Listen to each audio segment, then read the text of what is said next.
Ang atin po namang pupuntahan ay ang ika-6 na floor ng atin pong ginagawang free hospital. Sa 4th floor, pagka nakapuntahan po natin, kasi umaakyat po tayo ngayon, ang gamit natin to walk through that floor or to that floor ay itong ating ramp. Mga kapatid, this time, we will reveal to you kung ano ang laman ng atin pong pinaka-6 na palapag. Ang description po nito sa ating plan. Bakit ganun? May 5 tapos 3rd pala. Yung 5 is the number of floors. Yung 3rd floor, that is the description of that particular floor number 5. That is just the count of the floors. So ano ba itong floor na ito? Dito po sa floor na to, nandito po yung ating inpatient ward po dito, with doctor's room sa area na to. So dito po, meron po tayong OB ward and then pediatric ward.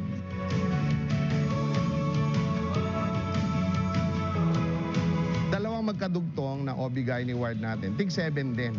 So more or less 14 beds.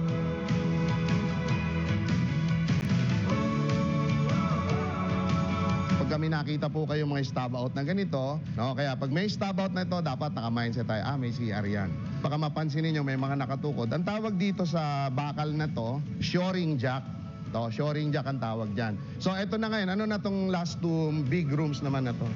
Pediatric ward naman po para sa mga children. Ilang ano naman to? Ilang beds naman to? Bale, meron pong 12 naman. 12.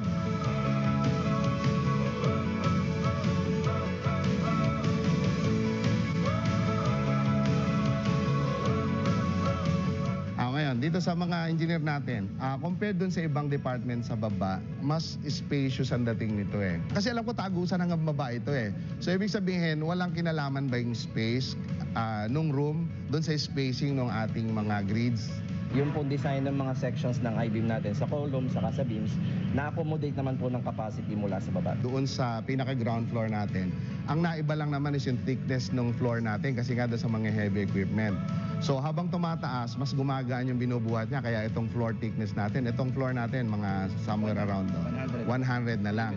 So ibig sabihin, kaya maluwang ang room, kaya hindi on this floor, since it was simulated na ang design na magiging grid natin, same size nung nasa baba na bumubuhat ng mas malakas because ang nagko-compensate is the floor thickness. Tama ba yan?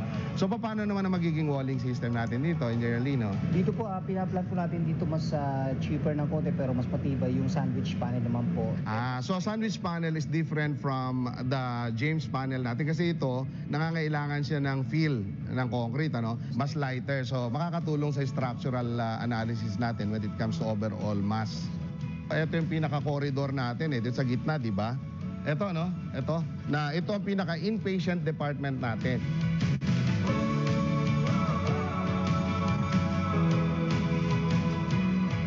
So more or less, nasa 400 to 500 yung total area nitong side na to for inpatient lang.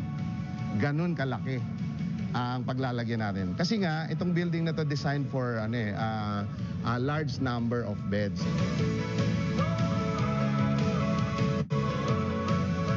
Doon sa part na yun, pupuntahan na natin yung mga communicable disease. Yan yung mga makakahawa na pagka ang pasyente, alam mo, dumating uli ang pandemya, o kaya naman meron na ng panibagong COVID, o kaya yung mga talamak na mga tuberculosis, etc. na nakakahawa, doon natin dadalhin.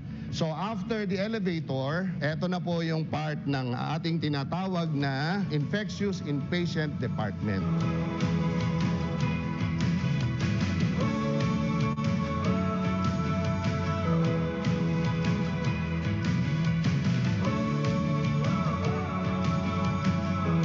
Ano naman tong area na to? Ito pong part na to is yung ating pong dialysis center. Dialysis center. Mga kapatid, kuya, eto na po yung pinagagawa ninyo na pinaka-dialysis department natin. Ilang equipment lalabas o ilang beds to? Meron po tayong 13 equipment. 13 solid equipment.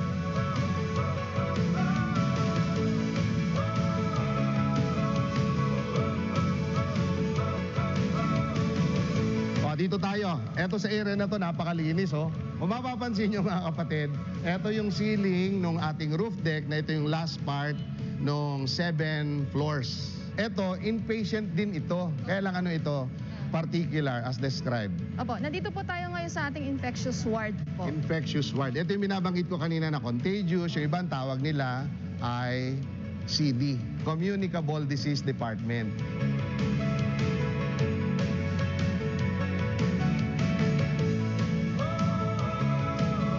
Sabi nga ni Kuya kasi bago pa lang i-design ito dati, dapat pwede tayong mag-accommodate. Kung halimbawa, ang COVID ay magtuloy-tuloy, meron tayong accommodations na magagamit.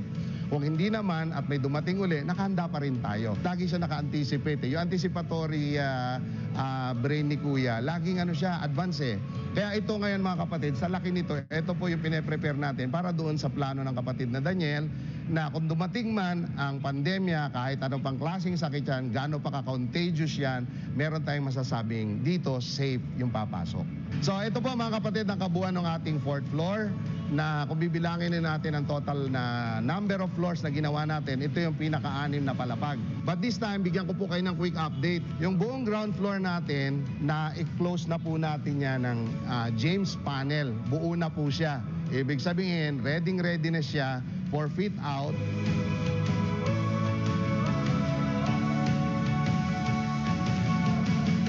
So, ayan po mga kapatid, ito po yung pine-prepare sa atin ng kapatid na Daniel.